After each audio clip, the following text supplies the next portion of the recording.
Flip Bills. J-Dog back to answer more goddamn questions. Picking up from where we left off and a few newbies, but they're all goddamn order questions. So yeah, these are a few of the earlier ones. First one from Alex Gilbert. Justin, question for your channel, if an unanswered one. Thank you for packaging all the HH orders with care. It's much appreciated. Every order from other labels. Have you ever ordered from other labels just to receive noticeably damaged LPs because of how shitty they package the order? I won't mention any label names, but it has happened to me a few times and it's very annoying. Laugh out loud. You know what? So in more recent times, in the last 10 years or so, pretty much most people have stepped up their games as opposed to the early 2000s. I remember in the early 2000s, late 90s, early 2000s, if you bought an LP, it was almost guaranteed to arrive damaged in the fucking mail. As a matter of fact, I honestly believe that's part of the reason for Hellside Banger's success, is because we stood out amongst almost everyone else about how we got. So you see, when you order between one and, depends on the size of the LP, like if it's a gatefold cover, how many gatefolds. We have these custom mailers that only we have. Easy E designed them, that they fit between one and up to five LPs. If it's like five, let's say LPs that are just pocket covers and no gatefold, nothing like that, you could probably, yeah, you can fit up to like five. If it's like, say someone bought like two gatefold double LPs and a single, probably like fit like three then. Or somebody bought like two LPs, two CDs, they would go in those mailers, right? So it knocks out a lot of orders. Now, obviously, there's other size orders. Somebody buys 10 LPs, it's not going in that. Someone buys 20 CDs, it's not going to that. Someone buys 6 shirts, it's not going to that. You get the fucking gist. There's different boxes. But knocking those out and just how we pack shit, for example, like if we ship out a big trade or a big boy order, the man size goddamn orders, and let's say it's I don't know, the average is at least, I mean, I'm trying to think what size box would go into the ones I'm thinking of, these 14s we have. I would say it's probably, if it's $400 or more, it's probably going to hit this box. So let's say it's a big boy order, it's going to hit this 14 box, right? We have these bought and thick as fuck. Next size up would be goddamn wood boxes that we buy, a 14 by 14 by 14. Inside that 14 by 14 by 14 goes another one of the LP mailers that's we recycle because it's all what all the manufacturer send. Those are probably like 12 and 3/4 by 12 and 3/4. That goes inside the 14. And then the LPs, let's say a guy bought 50 LPs. Well, the trade's 50 LPs. You get those kind of orders, dog? We sure do, brah. There'll be 3 inner LP boxes. The vinyls all go in those inner LP boxes. And at the bottom, this is where people fuck it up. You don't just put those, stand those up in the bottom. You put some cardboard, or what I like to use if we get any extra covers, people recycle them, like that. The dumbest shit, I get email too, and you might be one that asks, because some people do, a couple that watch the channel. Dog, I got an extra cover in my package. Should I mail this back? It's missing a record. It's packing material, bro town. Jesus, fuck, you gotta be a fucking noob. Talk about a waste of a goddamn email. Inbox is overloaded. I'm getting as dumb amateur shit. You reuse covers. Everybody uses it. So people that send their covers, we just reuse them or whatever, extra covers. So you put 4, depends if it's a gatefold cover now, 4 to 6 LP covers at the bottom of the box, or cardboard about that much thick at the bottom of the second inner box. And then the inner boxes, you got 3 of these, go inside. So that way when the postman picks up that 50-pound box and his pussy's fucking hurting from it because he's a fucking vag boy like everybody else is, if he thinks 50 pounds is goddamn fucking heavy, what's he gonna do? When he has a little, shit, this fucking heavy, oh man, my fucking vag, I'm gonna bust my fucking thumb on this one. He's gonna slam it right on the ground. Well, what's that gonna mean? If you don't have enough big, beefy, thick layer at the bottom, the cover's gonna be fucked up. And if it's CDs in the cases are gonna smash. The ones that are at the bottom. If you just have one thin layer, we figured this shit out when we were kids, teenagers, And it was obvious because when we would get wholesales from like Cyclone Empire, that shit would always be fucked up. Merciless Records, that shit would be all fucked up. Um, trying to think the very early days, especially overseas, that we'd get big boy boxes. They would come in and it would just be usually they'd have one layer of outer box and then they'd be in inner boxes, no packing at the bottom. So ours is already triple box, got a beat on that, plus the bottom layer. And it's like all the packages you see damages, like this doesn't take a fucking rocket scientist to figure out how to avoid this. So we did do that. Now I'm not saying we're the only ones. Other labels at the time that did good job is obviously Nuke War Now. He's does a very, very good job packing and has custom boxes and gets the goddamn wooden crates for the big boys. His shit never comes damaged, ever. And back in the day for mail order, I never got like a $500 order. So this is back, I was still a teenager. And we didn't do wholesale. We might have traded with them early on. I think we did. Can't remember how the trade packs, but I only had personal LP orders come from.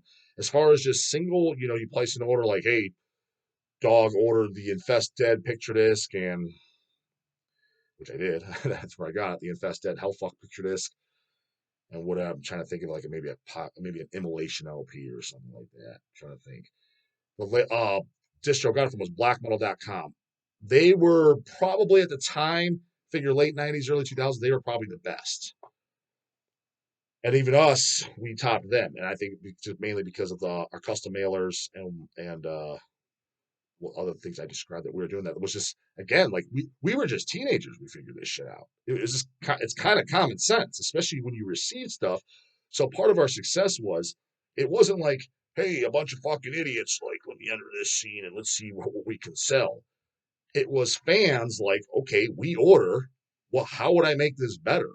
And we just applied. Like, what do we hate about what everybody else is doing? Let's do the opposite. Because I've said this before. Part of our, again, a little bit more part of our success too was most of the guys fucking sucked. Don't know how to pack, take a week to ship out, don't reply to emails. I still get this today? Guys I know, not gonna mention name. Fucking the guy that, I'll just leave it at this. Fucking, they'll know here. There's the Bucks. Told him I would text somebody if you wanted a band to play. Text him. Guy knows me. Has his fucking text, phone number. No reply. I said, how much do you want? Go out and play fucking California. Nope. Just no reply. I mean, and the thing is I'm not like losing sleep or pissed. I kind of feel like more of an ass because I said I do as a favor to the goddamn the Bucks. But so they may not be as used to it, but I'm get in line, bro. This is the way the scene is. That's literally what it is. Nobody replies. That's why, for example, hey dog, want to do goddamn monstrosity, Imperial Doom? Love to. But then who do you get? You get their fucking emails, and we already told the story. A, they don't own it. Billy got stabbed. Well, I don't fucking know. Billy sold it to Bob, and then fucking who's got files? I don't know, bro. That was 30 years ago. I don't know. I don't got that shit no more. Or if they do have such as no reply, just flat out zero reply. That's not just common. That's the norm. When you go to email anybody in the scene to do anything, bands, labels, and you get a reply within 24 hours and they have answers to your questions like, yep, here it is. Here's the shit. Got it ready to go. When do you need it, bro? How do you want it? PDF, JPEG? What do you want? That's like, holy fuck. That's like you go do a goddamn scratch off lottery ticket and you won 10 grand. Not the norm, right? That's literally what it is. And so part of it, like, how did hell's, I'm not even going to mention labels too. I mean, I remember them saying this to Sea Dog. A couple guys kind of like, almost like kind of poking fun a little bit, the ha ha ha, but you can tell kind of like pissy. Like, yeah, how the hell you guys putting so much stuff out? And we started up 10 years before you existed and you're blown past us. It's just like, we get stuff from you. See how it comes in, dude. It's all fucked up. You don't know what you're doing. You're a fucking knob. That's why. It was obvious why. Again, I can't even get a text. That's the norm. So as far as individual packing orders, yeah, I mean, I can't say I'm big buying shit on eBay. Well, like I said, early 90s, late 90s, early 2000s, it was pretty much, you knew for a fact you're going to get at least minor dings. You just want to how fucked up it's going to be if you're buying a vinyl. CDs you don't have to worry about too much because these guys bust me up every once in a while. You'll get a total fucking goddamn Steve Urkel fucking Screech Powers emails. Hey, I got a cracked case. Can I get a replacement?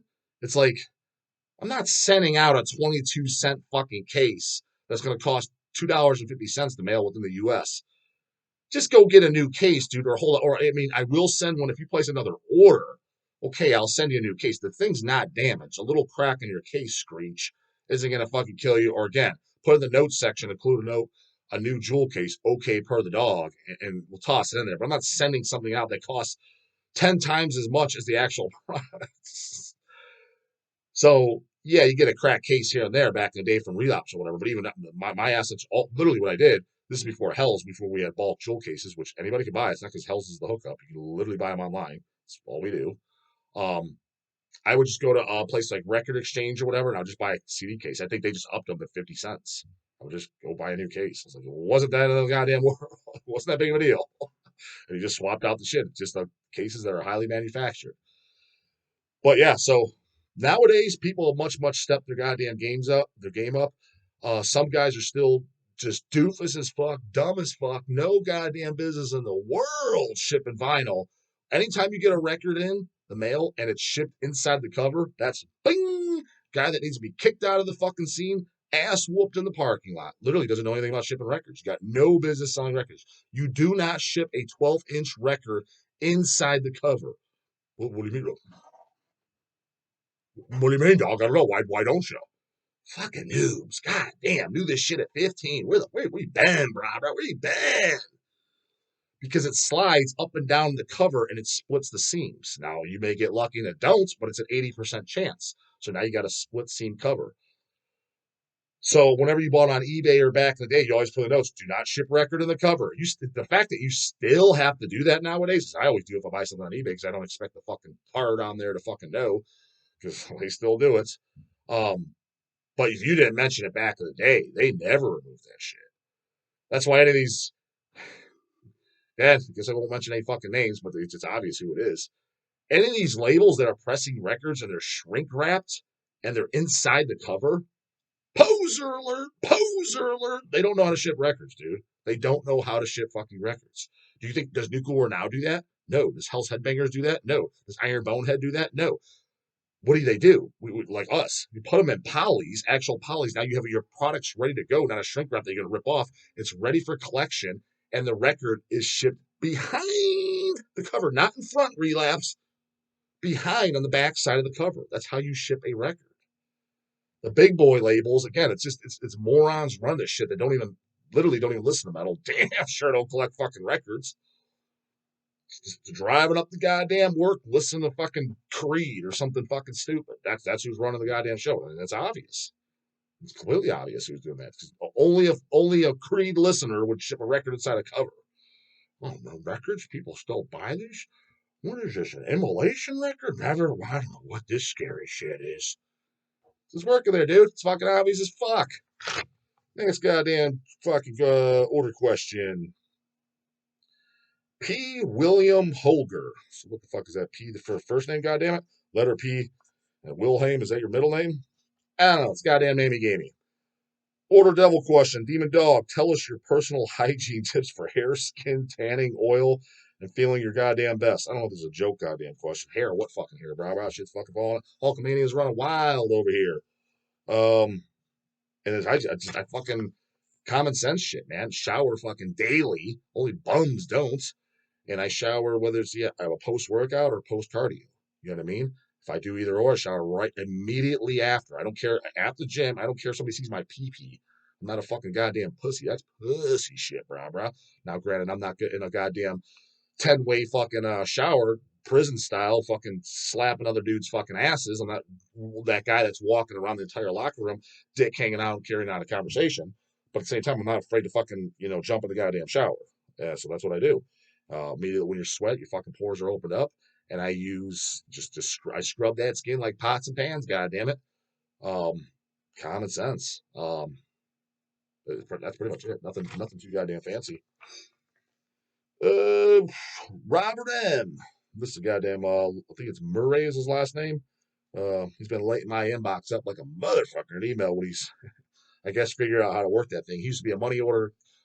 He used to mail money orders all the time for his payment for years. Now he's gotten hip to the times and he pays online. I either uses PayPal or credit card. I can't remember. But nonetheless, I think he's kind of recently stumbled upon the channel. At least I'm assuming that. And he's been kind of emailing me a lot of shit, but he had some questions for the goddamn channel. He's got fucking a few of them here. Yeah, he's got like. So he puts, "Good morning, Justin. I'll be quick about this. The CDs and LPs behind you, are they yours or HHRs? And if so, alphabetical and in chronological order." So, yeah, you're referring to a lot of the videos that I'm in my home office. You're definitely new to the channel because I've already talked about that many times. And if grab shit off the shelves, yeah, that's my personal collection. So that has nothing to do with HH. That's at my house. That's my personal. I don't know if it's an office. There's a desk in there, and I'll set up a laptop, do emails there and shit like that. So, office slash collection room, what do you want to call it? That's where all my records and CDs are and stuff. I keep them in a separate room, closed off. I always keep the door closed because I have 5 cats, so they get kind of curious. You know what I mean? So I don't mind if they go in there, but I don't let them in there by themselves. So every time I walk in there, they want to come, it's a room they can't come in. So they want to come in, especially, I mean, they kind of burn out because they've all been in there multiple times. But the one that comes in there the most, he's just excited to see it for whatever the fuck reason, is Charlie. So he comes in there the most. Almost every time I'm recording a video or something, he's in there snooping around. Every time I go up to the door, he runs up the goddamn stairs, puts his face right up against the door. As soon as I open the door, he just charges in. The rest, they all did that in the beginning, but they're kind of over it. They're like, yeah, been there, done that. For whatever reason, he's still excited about it. Once in a while, Evie will get kind of excited about it too, but she died down. She's like, yeah, fucking been in there. Ain't nothing too cool in there. Goddamn, I seen it, heard it, cleared it. That's personal collection, and it's all alphabetized. And then, generally speaking, the albums are in album order. So, like Cannibal Corpse, Eating Back to Life, Butchered Up Earth, Tomb Bleeding, The Vile, in that order. There might be shit that's slightly off, or if I bought, for example, a newer band I got into, but they have albums like Infernal War. I put it in chronological order if I know, but it might be slightly off. It's like I got into the band this year, and then I picked up multiple releases at once. To my knowledge, I'll put them in order, but if they're not, then they're not. But for example, yeah, Cannibal's in order, Deicide's in order, album order that they came out, the Tish, shit like that. Christian, it's all in album order, but everything is alphabetized by band. And then LPs are alphabetized, my 7 inches are alphabetized, and the CDs are alphabetized. So, second question is, who has done the most orders through HHR? I'm curious how many orders I have done over the years.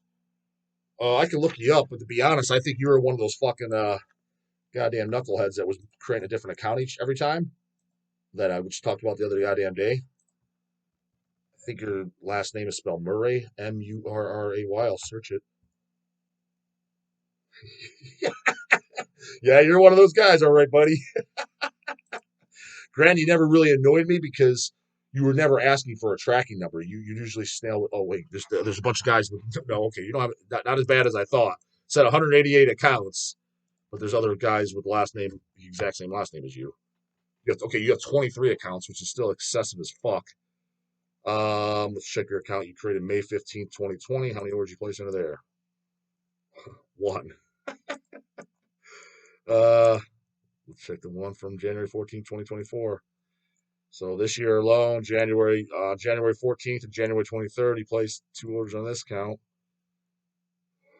2 days before, he placed another. One account, man. Just create an account. Don't check out as a guest. Use your email, and that way you'll get the tracking number. So I can't tell you how many orders. I'm not clicking on 23 goddamn links and open them up. But yeah, you have a bunch of orders. Do I think you have the most quantity orders? No, I know for a fact you don't. And the reason I know that is because there's certain guys that order. In fact, you know what? Like guy off the top of my head, I can never pronounce his last name. Modest. I'll give him a shout out. I don't even know if he knows who I am. I don't know if he watches this channel. I have no fucking idea. But he orders literally, I think every single week, if not.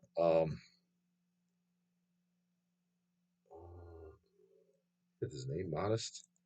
You think I would fucking know his name by the Texas order? I know when I see it. God damn it. This guy. That's not that.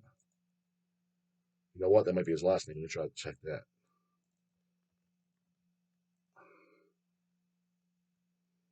No, thought his name was Mod. But anyways, the dude that orders. I mean, I'm sure there's a week that he's missed, but every week, multiple times a week. Um, Sean Moskalik in Ohio. He had a little bit of a downtime. He's ordered this week. I know that. I think he ordered last week too. Um, there was maybe let's say a year ago, or I mean, I don't sit there and mark everything down. Well, actually, I can tell you how much. Yeah, I do know. Let me search his order goddamn history. Give you an idea. He's ordered. He was a weekly order for a while there, and then he kind of took a break, maybe funds, maybe catching up on listening to. Here's a guy, Sean Moskalik. He's got one goddamn account under his name, email. He's in Ohio too. So I always was wondering if I've ever met this guy at a show or not. Let me know, Sean. I think you watch my shit. Maybe you don't. He created this account in April 5th, 2013, but I'm pretty sure I've been ordering longer than that. But let's see. Under this account, he has to give you an idea, Rob. Come on, you slow ass fucking piece of shit. Open the fuck up. Well, his whole order history should be under there. At least all the orders from 2013. But I'm almost positive been ordering longer than that. Used to be a guy called Neil Gray. I haven't seen him. I think I've seen him come through again, maybe like in the last couple months. But he was a fucking regular, buying all the time. I'm trying to think who orders weekly. But basically, what I'm getting at, there's guys that literally place orders every single week. But with you, Rob, you definitely so they're gonna have you fucking smoked on quantity of orders, but your orders are all large. Like you're placing every time. I think the smallest order I've ever seen by you is in like $150, and a lot of them are $300-$400. So Sean's order history pulled up. How many fucking orders does this homeboy have on this? Oh, not as crazy. Yeah, he had to have another account. He's placed more orders over this issue. But this account has 82 orders. So to give you an idea, 82 orders since 2013. Um, but just to give you an idea, so that's why I know he's orderable because since just this year alone, 2024, Sean, I'll tell you what he's ordered. January 2nd, place an order. January 5th, place an order. January 8th, place an order. Well, that's 3 orders in one goddamn week right there. January 10th, place an order. January 12th, place an order. January 15th, January 17th, January 19th, January 22nd, January 26th, January 29th, and February 5th, which was yesterday. I'm recording this on this goddamn 6th. So yeah, there's a few guys like that. So, but yeah, your orders they're a little bit more beefier. So they seem most of your orders seem to be around the $300 mark. So, but as far as who has the number one, who has spent the most money, honestly, I don't know. I really don't. 3, and now the question: what those first 2 weren't? What metal did you listen to when you were younger, but now listening to the same record or CD, it doesn't resonate with you anymore? Time will always play a factor. You know what? The thing is, I can't think of anything. It's actually kind of the opposite. That's the stuff I enjoy the most. The stuff that since I was a kid. Um, there might have been something that I thought I remember this being good. Bought it as a kid, but I didn't know it. It's kind of in the I forgot more metal than you know pile. Went back and listened. I'm like, yeah, this isn't really doing anything for me. That's definitely happened. Who that is? Nobody's coming directly to my mind. Again, it's probably a band I own just one thing of. Picked up a CD at one of the metal fests, shops, whatever. And then let's get this last goddamn question off because it's the same by him. It's already fucking 24 minutes, way over the idea. And then he puts also how long have you been married? When you were describing the Aurora Borealis CD, I noticed the ring, which is a dead giveaway. Yeah, man, that's no goddamn secret. um, so we've been together 11 years now, and then we'll be married. March 21st will be 8 years of married. So, in case you happen to give a fuck, which you apparently did because you asked. So that's it for this one, Devils. Fucking, if you want your question guaranteed fucking answered, emails in the goddamn description box. Fucking $10 PayPal to that. And the goddamn list of goddamn dog shirts. Don't fucking forget to get. So again, that's all in the goddamn description box. Can't fucking miss it. And that's it for this one. Later, goddamn it.